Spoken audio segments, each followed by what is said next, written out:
우리가 함께 읽은 이 예레미야서 32장에 있는 이 말씀을 통해서 하나님께서 오늘 우리에게 주시는 은혜를 같이 함께 나누기를 원합니다. 여러분, 오늘 이 예레미야서 32장 말씀에는 이 남쪽 유다가 멸망하기 직전에 있었던 일을 기록을 하고 있습니다. 그래서 오늘 1절을 보시면요, 시드기야 왕 제10년에 이 여호와의 말씀이 임했다라고 기록을 하고 있습니다. 여러분이 남쪽 유다 이 시드기야 왕 11년에 이 유다가 망하거든요.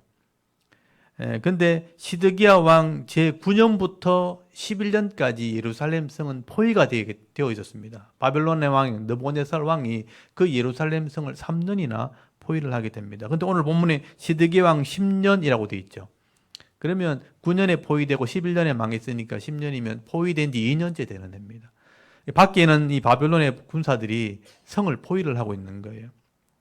그래서 이 시드기야 입장에서는 지금 나라가 망하기 직전이고 군사들은 이 적의 군사들이 성을 포위하고 있고 지금 군대를 독려해가지고 백성들에게 힘을 내게 해서 이런 어려운 상황을 벗어나려고 지금 애를 써야 될 그럴 때인 겁니다. 그런데 여러분 오늘 예레미야가 3절에서 5절까지 말씀해 보시면요, 하나님 말씀을 전하는데 들어보니까 이 성은 망한다는 거예요. 이 성은 바벨론에게 멸망을 받게 될 것이고 바벨론의 왕 느부갓네살의 손에 넘어가게 될 거다. 그리고 왕은 사로잡히게 될 것이고 너는 포로로 잡혀가게 될 것이다. 결국 이 나라는 바벨론을 절대로 이길 수 없다. 막 그렇게 예언을 하고 있는 거예요. 여러분, 선지자들이 이렇게 예언을 할 때 정말 믿음이 있는 왕이었다면, 그 당시 시드기야 왕이 믿음이 있었다면 이런 말씀도 아멘으로 했겠죠. 근데 시드기야 왕은 그 당시에 믿음 있는 왕이 아니었습니다. 그래서 이 예레미야의 말씀을 듣고 싶은 마음이 전혀 없는 거죠. 예레미야 선지자를 신뢰하지도 않았고 하나님 말씀을 믿고 싶지도 않았던 것입니다. 그런데 나라가 망한다고 하니까, 내가 왕이 포로로 잡혀간다 하니까 막 기분이 나쁜 거죠. 화가 나는 것입니다. 지금 이 나라가 지금 멸망 직전에 풍전등화와 같이 이 멸망 직전에 있고 백성들은 힘이 빠져 있는데 힘을 주는 말씀을 전해야지, 이게 뭐냐고 하면서 이 왕이 화가 나가지고 이 예레미야를 감옥에 그냥 갖다 버려옵니다. 그리고 1절에 보시면요, 거기 1절 2절에 보면 예레미야는 지금 시위드들에 갇혀 있다라고 그렇게 기록을 하고 있는 것을 보게 됩니다. 그래서 여러분 5절 말씀 끝에 보시면 이 왕이 기분이 나쁘다는 거죠. 5절 말씀 끝에 한번 보십시오. 거기 보면 유다 왕 시드기야가 이르되 네가 어찌하여 이같이 예언하느냐 하고 그를 가두었다. 네가 어떻게 이렇게 예언할 수 있냐? 목사가 그렇게 설교하면 되나? 이렇게 했다는 거죠. 그 당시 선지자에게. 선지자가 그렇게 설교하면 됩니까? 하고 화가 나가지고 감옥에 그냥 가둬버린 겁니다. 예레미야 입장에서는 굉장히 힘든 거예요. 하나님 말씀을 그대로 전하라고 해서 전했는데 그 당시 거기 있는 모든 사람들이 하나님 말씀을 들을 준비가 안 돼 있고 믿음이 없는 사람들입니다. 욕을 얻어먹는 거는 뭐 고사하고 이제는 감옥에 갇히게 되어버린 것입니다. 근데 여러분 7절에 보시면요, 하나님이 그 감옥에 갇혀 있는 이 예레미야에게 희한한 일을 또 시키는 거예요. 그 숙부의 아들 하나멜이라는 사람이 나와요. 숙부의 아들이면 사촌 형님이에요.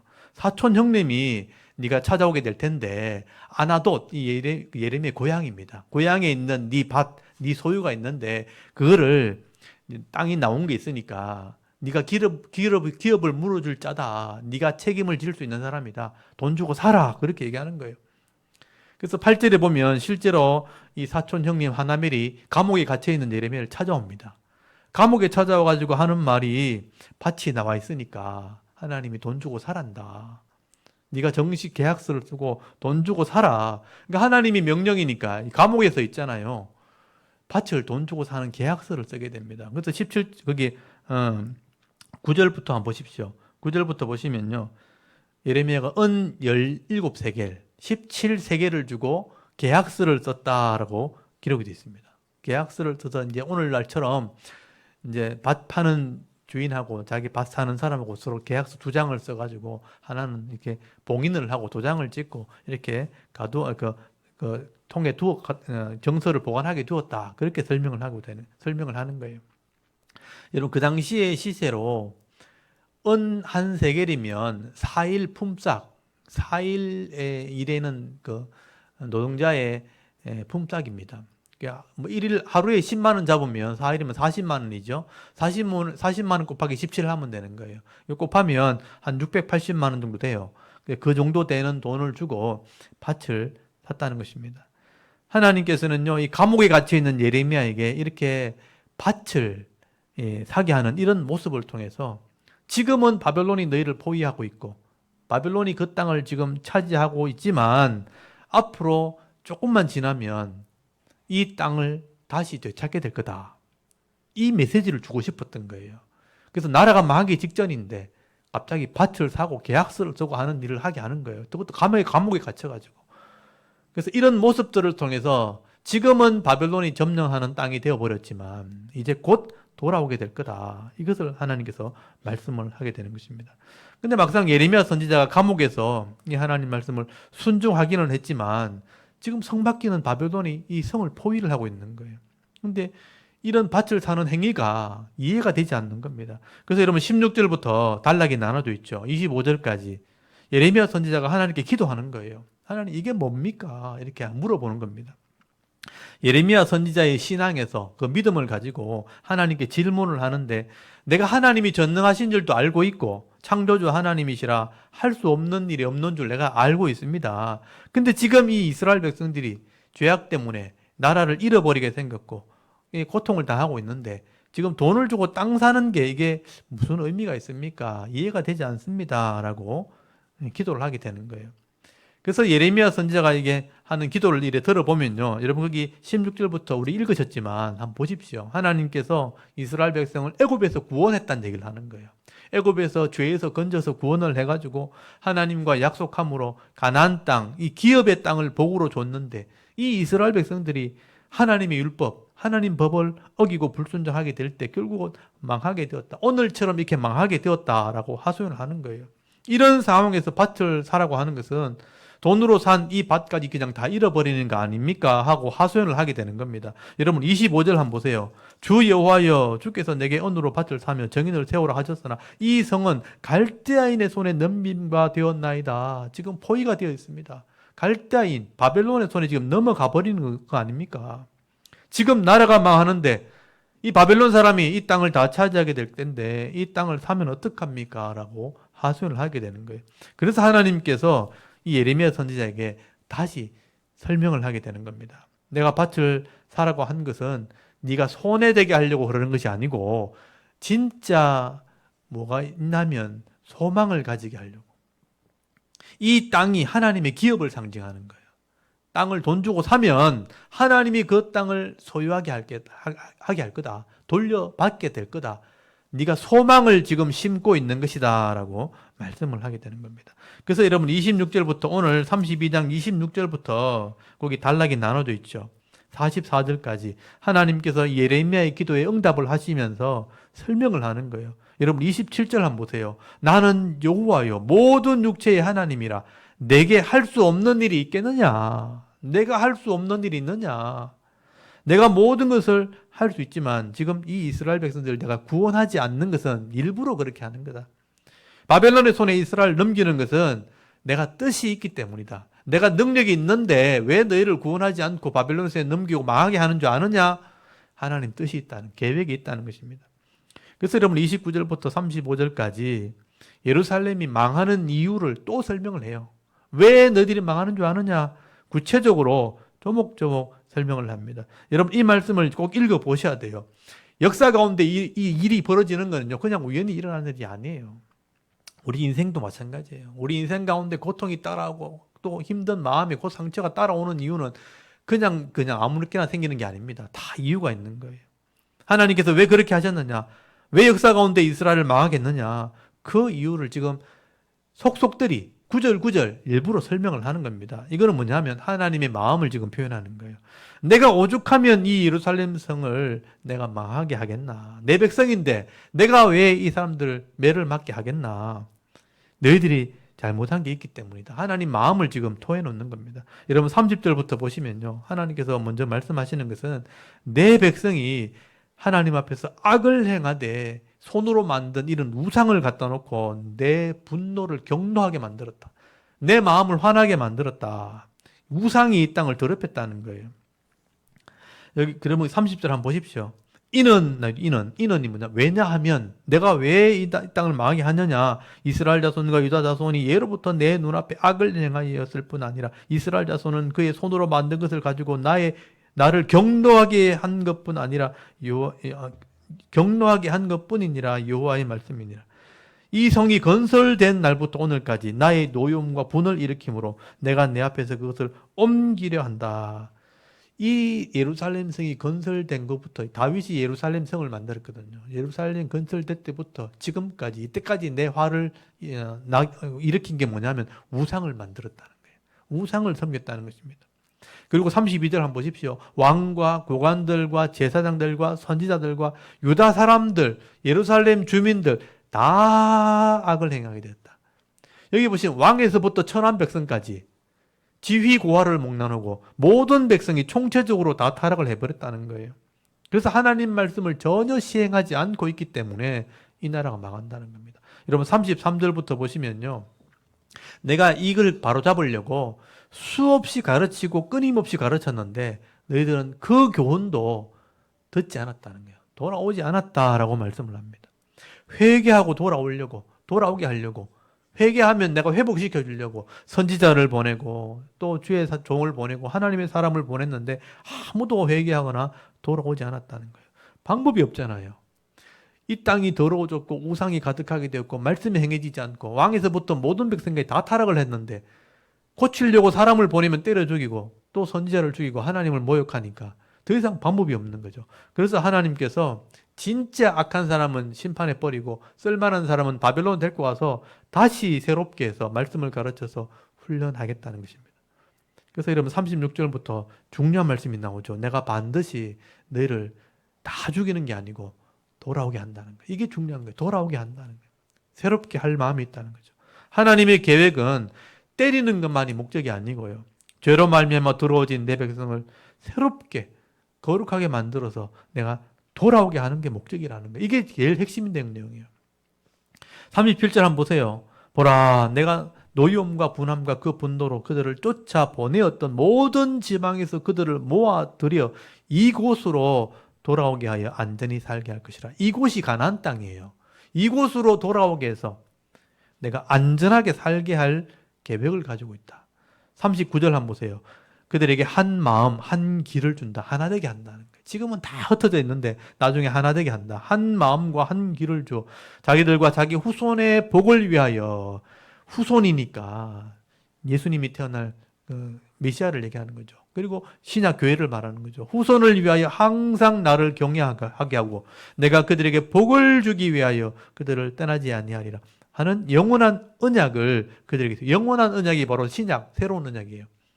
영원한 언약을 그들에게 세우고 나를 경외함을 그들의 마음에 두어 나를 떠나지 않게 한다고요. 마음에 둔다는 게 뭐냐면 성령을 통해서 구원하겠다는 거예요. 이 신약을 얘기하는 겁니다. 여러분, 이게 하나님의 놀라운 회복에 대한 계획이라는 것입니다. 하나님께서 더러워진 이 백성을 다시 새롭게 함으로 다시 돌아오게 하는 것. 그게 하나님 목적이죠. 그래서 결국은 하나님 백성에게 복을 주게 하시려고, 복 주려고, 지금 복 받을 자격이 안 되니까, 죄가 있으니까 깨끗하게 해서 복 주려고 내가 너희를 이렇게 바벨론에 보내는 것이다. 여러분, 사람들이 간사하기도 하고 미련해서 하나님께서 주신 이 복을 스스로 발로 차고 스스로 잃어버리게 되었기 때문에 하나님께서는 다시 회복시키시고 다시 은혜 베푸시길 원한다. 이게 바로 하나님이 하시는 일이다라고 말씀을 하는 것입니다. 그래서 여러분 42절 한번 보십시오. 여호와께서 이와 같이 말씀하시니라. 내가 이 백성에게 이 큰 재앙을 내린 것 같이 허락한 모든 복을 그들에게 내리라. 재앙을 내렸던 것처럼 말씀대로 재앙을 내린 거죠. 그래서 말씀대로 복을 내가 줄 것이다. 복을 주려고 그렇게 하는 거다. 그래서 44절에 보시면요. 마지막에 나오죠. 예레미야 선지자와 이 여러 사람들이요. 이 말을 알아듣고 그나마 거기 있던 사람들이요. 나라가 망하기 직전인데도 예레미야 선지자 감옥에서 밭을 사니까 예레미야를 따라가지고 믿음을 가지고 이제 밭을 막 사기 시작하는 거죠. 이 땅에 있는 기업들을 막 사기 시작하는 것입니다. 그래서 예레미야가 지금 기업에 이 땅을 돈을 주고 사는 모습대로 이게 뭐 여러 지역에 땅을 지금 사는 것을 보게 됩니다. 그래서 예루살렘 성읍이 나오고 거기 보면 네겝 땅도 나오죠. 거기 산지 성읍도 나오고 이런 예루살렘에 있는 여러 지역에 이런 땅들을 돈을 주고 사게 되는 사건이 일어나게 되는 것입니다. 이 돈을 주고 기업을 산다는 의미를 여러분 잘 아셔야 돼요. 지금 나라가 망하기 직전이죠. 하나님 말씀은 돌아온다는 거예요. 그러면 그때 내 기업을 미리 돈 주고 사는 거죠. 소망을 가진다는 뜻이에요. 돈을 주고 땅을 사는 목적이 뭐냐? 미래에 대한 소망을 내가 품겠다. 소망을 가지고 있다 하는 것을 말씀하게 되는 거죠. 여러분, 우리가 이 땅에서 하나님 백성으로 언약을 하고 하나님 말씀을 믿고 순종하는 것은요, 진짜 하늘에 있는 소망을 가지고 있기 때문에 지금 우리가 믿음으로 투자하는 겁니다. 예레미야가 그것을 지금 보여주고 있는 거죠. 여러분, 믿음의 눈을 가진 사람은요, 지금 있는 이 땅에 있는 현실만 보는 것이 아니라 앞으로 우리가 받아 누리게 될 하나님의 나라, 하나님의 복, 하나님의 영광을 바라보게 되는 것입니다. 그래서 하나님께서는 황폐하게 된 이 땅을 돈 주고 사라, 지금 투자해라, 그렇게 말하는 거죠. 다시 돌아올 때 이 땅을 회복하게 될 거다, 가지게 될 거다, 누리게 될 거다, 그렇게 말씀하는 거예요.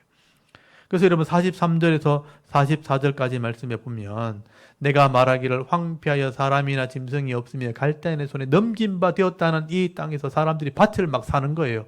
베냐민 땅과 예루살렘 사방과 유다 성읍과 산지의 성읍과 저지대 성읍과 네겝은 남쪽 땅, 남부지방, 우리 식으로 말하면 경남, 땅끝마을 이런 것도 막 사는 거예요.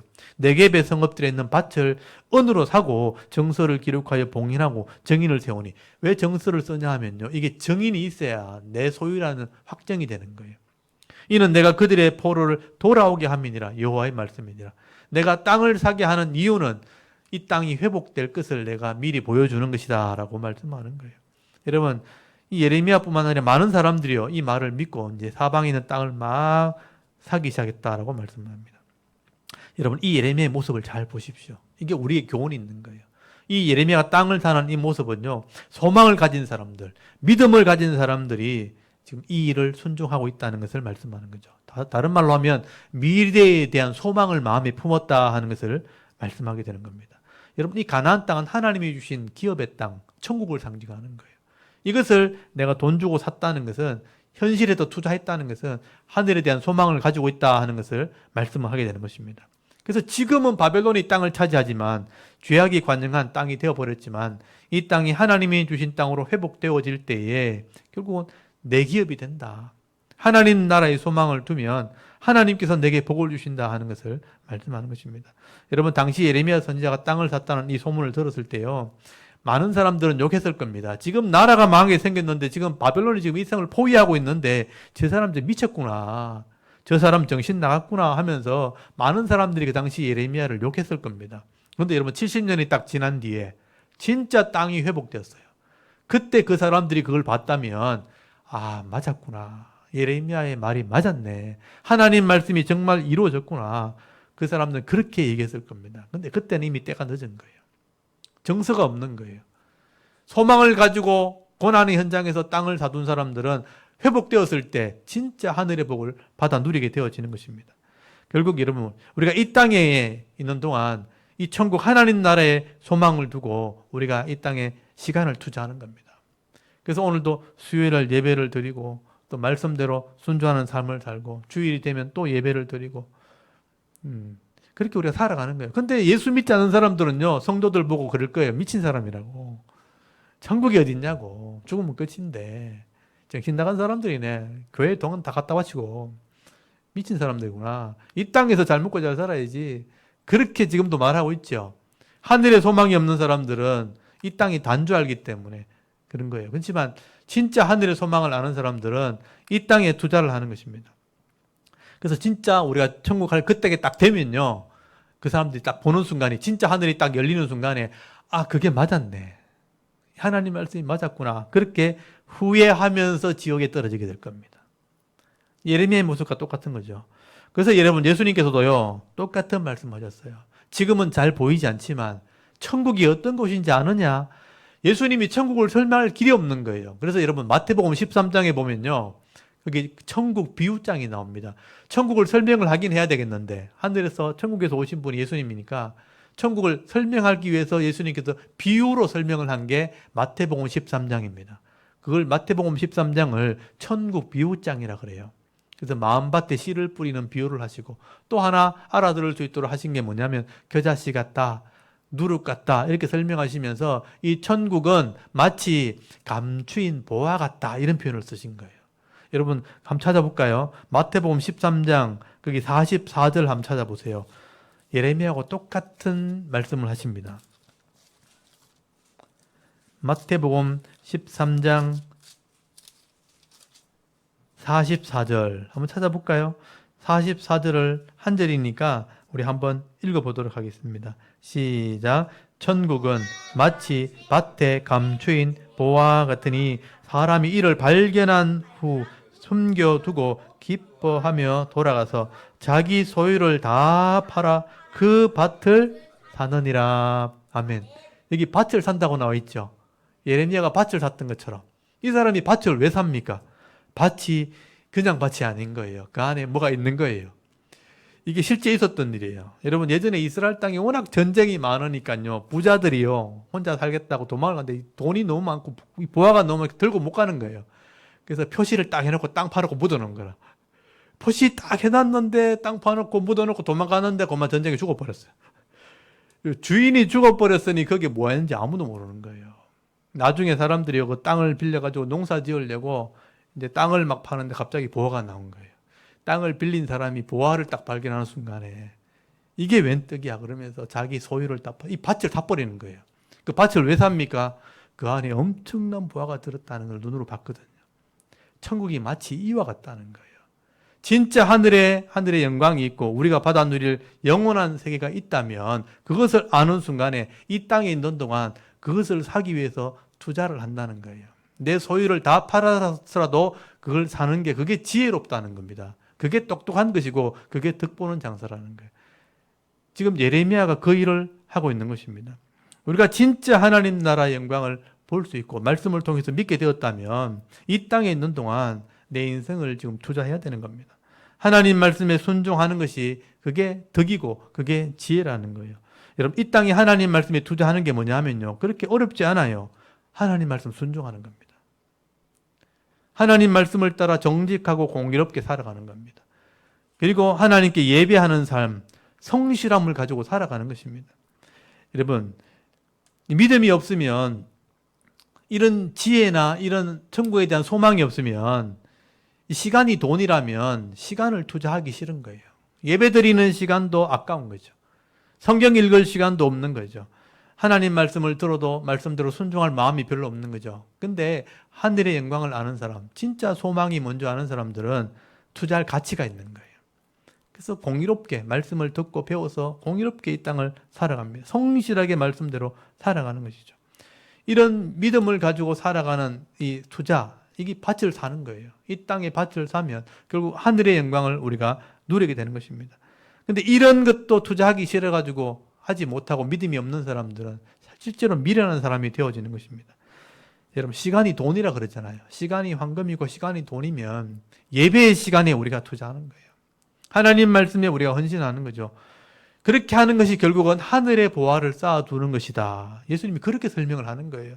마태복음 6장 20절에 보면요. 오직 너희를 위하여 보물을 하늘에 쌓아두라는 거예요. 거기는 좀이나 동독이 행하지 아니하며 도둑이 구멍을 뚫지도 못하고 도둑질도 못하느니라. 이 땅에 쌓아놓은 것은 썩어 없어지고 다 내 욕심대로 다 날아가 버리지만 하늘에 투자한 것, 시간을 투자하고 물질을 투자하고 내 몸을 헌신해서 순종했던 이런 것들은 하늘에 쌓여 있는 겁니다. 여러분 하늘에 어떻게 우리가 보화를 쌓아놓겠어요? 물건을 쌓아놓는 게 아닙니다. 내 가장 귀한 것을 여기서 투자하는 거예요. 그게 밭을 사는 거나 마찬가지입니다. 그러므로 여러분 오늘 우리가 이 예레미야 선지자의 이 밭을 사는 이런 모습들을 오늘 말씀을 묵상하면서 또 예수님의 말씀을 우리가 기억하시면서 늘 하나님의 말씀에 순종함으로 장래에 소망 있는 삶을 살아갈 수 있는 그런 믿음 있는 성도들이 다 되실 수 있기를 바랍니다. 그래서 여러분 사도 바울은요 이것을 좀 신학적으로 표현하면 이게 믿음과 사랑과 소망이다 이렇게 설명해요. 믿음, 사랑, 소망. 믿음, 하나님을 믿는 거예요. 말씀을 믿는 거예요. 천국을 믿는 거예요. 믿음으로 역사를 이루고 또 이것을 순종하는 것을 사랑의 수고라 그래요. 사랑으로 섬기고 이웃을 도와주고 생명을 소중히 여기고 가난한 자를 도와주고 사랑의 수고를 하면서 투자하는 것, 밭을 사는 겁니다. 그러면 소망의 인내가 이루어지게 될 것이다. 진짜 하늘의 소망이 이루어지게 된다. 그래서 믿음과 사랑과 소망이 있는 사람이 하늘의 소망을 이루게 될 것이다. 영원한 하나님 나라의 복을 받아 누리게 될 것이다. 라고 바울이 설명을 하게 되는 것입니다. 여러분, 오늘 이 예레미야 선지자는요, 당시 현실 속에서 절망밖에 없었죠. 나라가 망하니까. 그렇지만 믿음, 소망, 사랑을 가지게 될 때 결국은 그 소망을 이루는 복을 받아 누리게 되어지는 것입니다. 오늘 이 말씀을 묵상하시면서 여러분에게 이런 은혜가 있기를 바랍니다. 오늘 저와 여러분이 눈앞에 있는 이런 어려운 현실만 보지 마시고요. 현실 속에 믿음으로 순종하시고요.